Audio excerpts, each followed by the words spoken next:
Welcome to part 1 of making a needle-felted Jack Russell Terrier. This tutorial could be used to make several different breeds of dog, as many breeds are quite similar. You could modify the ears to make them upright, you could slightly change the proportions of the dog, and of course change the colors and create your very own needle-felted dog. If you were interested in using a longer roving to give the appearance of long hair for a long-coated dog, you could reference perhaps my fox tutorial just to see how to put in that long roving, and you could just make it your own. So in this first part of the tutorial, what we're going to be working on is making the armature, because this particular dog has a more elaborate pose. So to give it stability, I did use a wire armature. That would be up to you, and you obviously would not have to make a dog that had its foot raised. And in which case, if you just really densely felt the wool, you can obviously make it without an armature. I love to make things without armature, but sometimes I feel like the armature is really beneficial. So this is floral wire that I'm working with, and what I did is folded it in half and then twisted it so that it creates, this is going to be the neck and head region of the dog. I'm going to fold this next piece also in half, and then I will twist it around the bottom part of the neck area. The pliers help crimp it. It's about 20 gauge floral wire. It's coated in a plastic coating, which makes it nice to work with. So I would twist this, and then I'm going to twist it a couple of times on each of the loose ends of the first wire so that it becomes attached.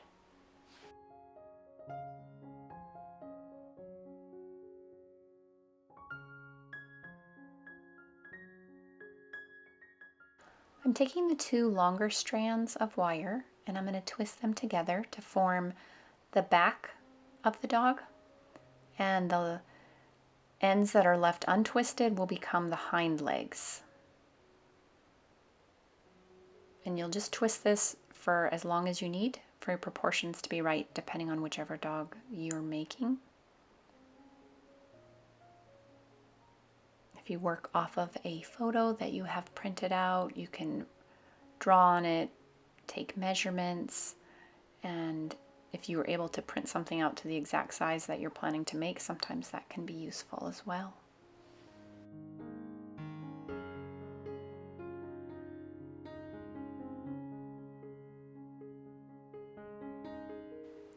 I'm starting to mark where I want the knees to be, the bend in the hind leg, and I want it to be just slightly lower than where the front leg, where the elbow would be. So this is the knee back here, and on the front leg at a similar place we would have the elbow.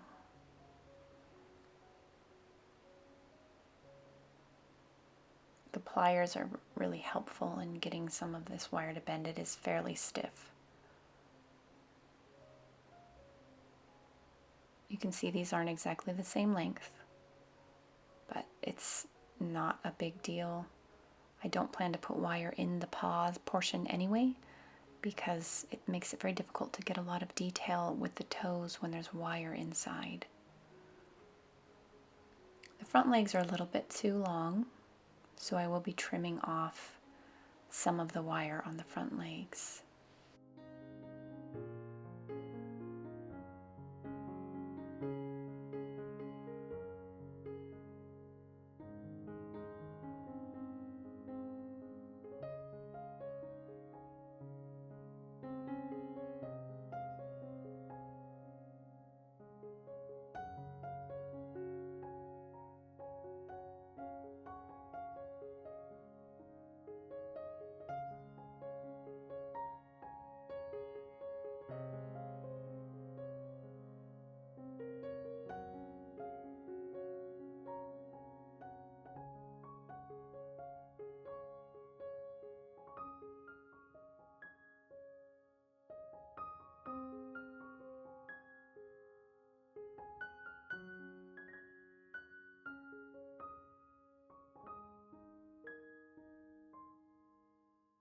then I'm going to decide that I actually want to change the proportions just a little bit. So I'm untwisting the last twist that was part of the back, and I'm going to rebend the wire so it'll be slightly shorter along the back, and then I will rebend this wire to reshape the hind legs again.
And now I'm going to start really working on the pose. So I'm standing the armature and kind of thinking and messing with the direction that the legs are and just seeing how I would like it to be standing.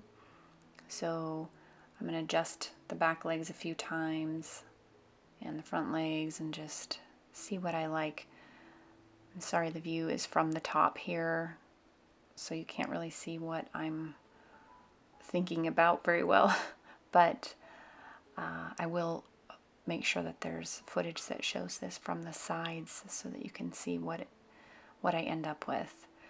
And again, you would be able to change this to be whatever pose you would like.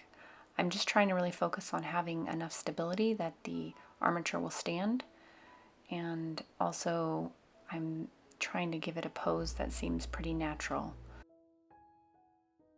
I had found a picture of a Jack Russell Terrier that had its paw raised, and I thought it looked really cute, so that's why I'm really trying to get this raised paw on this armature. Now obviously that little loop that you see there, it's not going to have a loop in its leg. That would be really weird. But I'm just focusing more on having wire that is in the places that I want it at the right directions. So I'm looking at where the shoulder and elbow would go and the direction of that lifted paw. So it's going to curve inward just a little bit, and then I'll just make up anything that looks, slightly odd. This is obviously not like a bone. It'll be filled in with the wool, so the shape will actually be made by needle felting, and then this is what I ended up with the armature, just to give it something to be wrapped around.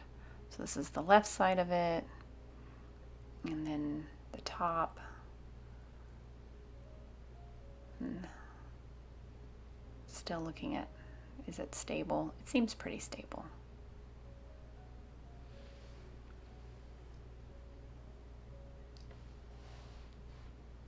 So here we have the right side and the left side, and if you need to pause it and kind of look if you're trying to make it exactly like this.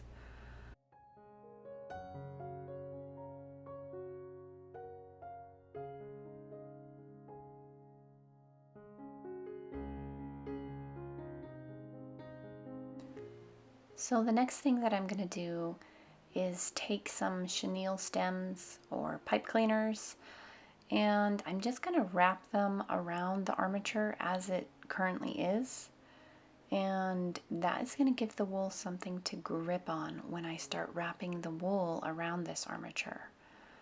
So I'm starting at the head and just giving a few twists. There's nothing really too specific about this.